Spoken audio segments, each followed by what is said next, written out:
BNP জামাতের তিক্ততা বাড়ছে, তীব্র বাকযুদ্ধ হচ্ছে, এটা আপনার পর্যবেক্ষণ কি? এই নির্বাচনটাকে অভ্যুত্থানের পরবর্তী যে রাজনৈতিক পরিবর্তনের নির্বাচন হিসেবে ওনারা বিবেচনায় নিচ্ছেন না।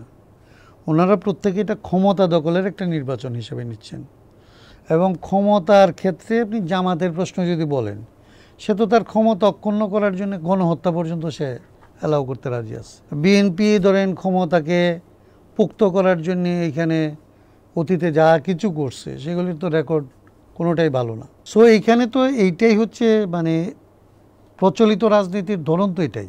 অভ্যুত্থানের পরে আমরা এখানে একটা নতুন রাজনৈতিক সংস্কৃতি বিনির্মাণের চেষ্টা করছি। তো এখনও মৃত্যুর মিছিল থামে না, কয়েকদিন আগেও একজন মারা গেল।